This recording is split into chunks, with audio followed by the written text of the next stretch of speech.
اب قابیل سوچ رہے ہیں کہ میں نے کیا قربانی پیش کرنی ہے. کھیتی باڑی کرتا ہے، سوچا کہ اسی میں سے اپنے اناج میں سے کچھ بہترین حصہ سلیکٹ کرتا ہوں، وہ قربانی کے لیے پیش کر دیتا ہوں. اور اس نے ایسے ہی قابیل نے قربانی کے لیے کچھ بہترین حصہ منتخب کیا تاکہ قربانی کے لیے پیش کر سکے. لیکن کیا ہوا؟ یہاں آیا پھر شیطان کے دوسرے وار کا آغاز ہونے لگا. کل نکالا گیا تھا، پھر جنت میں ورغلایا، اب دوسرا وار کر رہا. قابیل کو اس نے ورغلایا کہ وسوسہ ڈالا، یہ وہی شیطان ہے کہ بھائی یہ تو تم اتنا بہترین اناج سلیکٹ کر رہے ہو قربانی دینے کے لیے، قربانی تمہاری قبول ہوگی تو کیا ہوگا؟ آگ آ کے کھا جائے گی قربانی کو، ضائع ہو جائے گا اناج. اتنا بہترین اناج ضائع کر تو بس کوئی اور چیز قربان کرو. قابیل پر شیطان کا وار کامیاب ہوا. اس نے اپنے طور پر لاجیکلی سوچا، ہاں بات تو ٹھیک ہے، قربانی قبول ہو جائے گی تو جل جائے گی، اتنا اچھا اناج ضائع ہو جائے گا. کیا کیا اس نے؟ جو بہترین اناج سلیکٹ کیا تھا ایک طرف کر دیا. اور کیا کیا اس کے بدلے؟ بیکار قسم کا ایک اناج ایک ٹوکری میں رکھ کر اپنے بنائے ہوئے چبوترے پہ رکھ دیا. یہ میری قربانی. یہ کون تھا؟ قابیل. دوسرا بھائی حابیل کیا کر رہے ہیں؟ حابیل نے اپنے بکریوں کے ریوڑ پر ایک نظر ڈالی، بہت چاند پھٹک کر سب سے بہترین جانور کا انتخاب کیا. قابیل نے برے اناج کا انتخاب کیا، وہ اس کے ایسڈز تھے، بکریاں اس کی ایسڈز تھیں. اس نے بہترین جانور کا انتخاب کیا. بوتھ پر ہیونگ دیئر اون لاجکس، اپنی اپنی منطق. اس نے کیوں بہترین جانور کا انتخاب کیا؟ یہ بھی تو سوچ سکتا تھا کہ بھائی آگ آئے گی جلا دے گی تو جانور ضائع ہو جائے گا. نہیں، اس نے یہ سوچا کہ اللہ تعالیٰ کے حضور قربانی پیش کرنے جا رہا ہوں بھائی، تو کسی چھوٹے موٹے دربار میں کہیں اور تو نہیں، اللہ کے حضور قربانی پیش کرنے جا رہا ہوں، اللہ سے قریب ہونے کے لیے قربانی پیش کرنے جا رہا ہوں. اس لیے میری استطاعت میں جو سب سے بہترین چیز، اپنا بیسٹ ایسٹ مجھے پیش کرنا چاہیے. یہ سوچ کر حابیل نے بہت محنت سے قربانی کا ایک چبوترا بنایا، اس پر لکڑیاں رکھیں، اپنے ریوڑ میں سے بہترین جانور سلیکٹ کیا، اللہ کا نام لے کر ذبح کیا، ذبح شدہ جانور چبوترے پر رکھ دیا. یعنی حابیل نے شریعت اور تقوی کے تمام سٹینڈرڈز کو فالو کیا. قبولیت کا وقت آ گیا تھا. اللہ نے نیک اور پاک دل اور حق پر ہونے والے حابیل کی قربانی کو قبول کیا.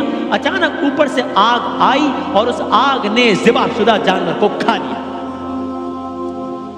حابیل کی قربانی قبول ہو گئی، قابیل کی قربانی رد ہو گئی. یہ منظر دیکھنا تھا. حابیل سجدہ شکر میں چلا گیا، شکر کے سجدے میں.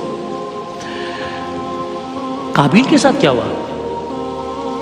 قربانی ریجیکٹ ہوئی اور اس کی بڑی ایک سمبولک انداز سے ریجیکٹ ہوئی. کیا ہوا؟ اللہ نے ایک ہوا بھیجی جس نے وہاں تو آگ آئی تھی نا جو کہ قبولیت کی علامت تھی. یہاں اللہ نے ایک ہوا بھیجی جس نے اس قربانی کے چبوترے پر رکھے ہوئے تمام اناج کو اڑا دیا. یا گویا قابیل کی طرف اڑ کر آیا ہوا اناج کہ گویا قابیل کے منہ پر دے مارا. قابیل کے دماغ میں ایک ہی بات گونج رہی تھی، وہ ہارا ہوا فیل کر رہا تھا. ایک انتقام کی سی کیفیت تھی. شیطان نے اس موقع کا فائدہ اٹھایا. گویا معلوم ہوا جب انسان غصے کی کیفیت میں ہوتا ہے، انتقام کی کیفیت میں ہوتا ہے تو بہت ولنریبل ہوتا ہے وہ شیطان کے بہکاوے میں آنے کے. اسی انتقام کی آگ کو بجھانے کے لیے، کیونکہ شیطان کا وار کام کر گیا تھا، اور کام کس حد تک کر گیا کہ اسی دو سگے بھائیوں کی بات ہو رہی ہے جو کہ اللہ کے نبی کے بیٹے ہیں. اسی انتقام کی آگ کو بجھانے کے لیے وہ انتہائی غصے کی حالت میں اپنے بھائی حابیل کی طرف بڑھا. کہا، حابیل میں تجھے قتل کر دوں گا، دیکھتا ہوں کہ کوئی مجھے کیسے روکتا ہے. حابیل، اور یہ قرآن کی آیت کا مفہوم ہے، قابیل نے بہت صبر سے کہا، تو میرا بھائی ہے، تو میرا خون ہے، تو کچھ بھی کر لے میں تجھ پر ہاتھ نہیں اٹھاؤں گا، اس لیے کہ مجھے اللہ سے ڈر لگتا ہے، اور اگر تو مجھے قتل کرے گا تو تو اپنے گناہوں کے بوجھ کے ساتھ ساتھ میرے گناہوں کا بوجھ بھی اٹھائے گا. کیا قابیل پر ان باتوں کا اثر ہوا؟ قابیل نے اپنے بھائی کی باتوں کو بزدلی سمجھا. شیطان بہکر ہے تو بزدل ہے, ڈرپوک ہے, اور ابھی وہ یہ باتیں سن کر کچھ سوچ ہی رہا تھا, شیطان نے ایک اور وار کیا, اس کے دل میں ایک اور وسوسہ ڈالا, خیال یہ ڈالا کہ دیکھ قابیل, آج موقع اچھا ہے, اگر اس موقع کو جانے دیا تو سوچ لے, آج اگر اس کو چھوڑ دیا نا, قیامت تک تیرے بھائی حابیل کی نسل کے لوگ تیری نسل کے لوگوں کو تانے دیں گے, کہیں گے دیکھو ہمارا جد امجد حابیل تھا, نیک آدمی تھا, قربانی قبول ہوئی تھی, تمہارا جد امجد قابیل تھا, دل گناہ سے بھرا ہوا تھا, بد کردار تھا, قربانی ریجیکٹ ہو گئی تھی. یہ وسوسہ دل میں آنا تھا. قابیل غصے سے بھر گیا, شیطان نے اس کے دل میں ڈالا کہ دیکھ اگر تو نے اپنے بھائی کو قتل کر دیا معاملہ ختم ہو جائے گا, اذیت ختم ہو جائے گی, کوفت ختم ہو جائے گی, نسلوں میں تو بہادر کہلائے گا, تیرا بھائی بزدل کہلائے گا, اور ساتھ ہی ایک اور فائدہ بھی ہوگا, جو تیری نیاز قبول نہیں ہوئی اس کا غصہ بھی اتر جائے گا, تو اچھا فیل کرے گا. اگر میں اپنے الفاظ میں کہوں, فائدہ یہ ہوگا تو اپنے بھائی کے حصے پر اس کے قتل ہونے کے بعد آسانی سے قبضہ بھی کر لے گا. اتنے سارے فائدے ہیں. شیطان اپنا دوسرا اٹیک کر رہا ہے, دوسرا وار کر رہا ہے, بس وار کام کر گیا. لمحے بھر کی دیر لگائے بغیر قابیل نے اپنے بھائی حابیل پر پیچھے کی جانب سے اس کے سر پر پتھروں سے وار کیا, اور اس وقت تک وار کرتا رہا کہ جب تک اس کا مظلوم بھائی مر نہ گیا. روئے زمین پر پہلا قتل ہو چکا.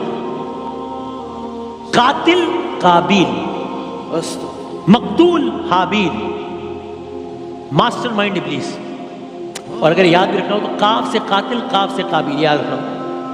بس میں گفتگو ختم کر رہا ہوں. اب سوچئے میدان میں قاتل بھائی اپنے مقتول بھائی کے سرہانے کھڑا ہے, شیطان اتنی دیر میں اپنا کام کر کے غائب ہو چکا ہے. اب مسئلہ اپنے بھائی کی لاش کے چھپانے کا تھا. اس کی سب, چونکہ اس سے پہلے تو کوئی قتل ہوا نہیں تو دفنانے کا تو سوال نہیں تھا. اس کی سمجھ نہیں آ رہا تھا لاش کا کیا کرے. اس کو ڈر تھا کہ اس قتل کی خبر حضرت آدم کو نہ ہو جائے. وہ لاش لیے پھرتا رہا, بالآخر مایوس ہو کر درخت کے نیچے بیٹھ گیا. تب اچانک اس کی نظر ایک مرے ہوئے کوے پر پڑی, جس کے قریب ایک زندہ کوہ اپنی چونچ سے زمین کھود رہا تھا. قابیل حیرانی سے منظر کو دیکھ رہا تھا. زیادہ دیر نہ گزری کہ اس کوے نے اپنی چونچ سے ایک بڑا سا گڑھا بنا لیا, مرے ہوئے کوے کو اس گڑھے میں دھکیل کر اس پر مٹی ڈال دی. تب قابیل کو احساس ہوا کہ یہ سب میرے اللہ کی جانب سے ہوا ہے, اور پھر وہ اپنے آپ کو لعنت و ملامت کرنے لگا کہ افسوس, میں نے اپنے ہی ہاتھوں سے اپنے سگے بھائی کو قتل کر دیا, اور میں اتنا بے وقوف ہوں کہ مجھ سے اپنے بھائی کی لاش تک ٹھکانے نہ لگائی گئی. پھر اس نے اپنے بھائی کی لاش کو اسی طرح دفن کر دیا جس طرح اس نے دفن کیا تھا.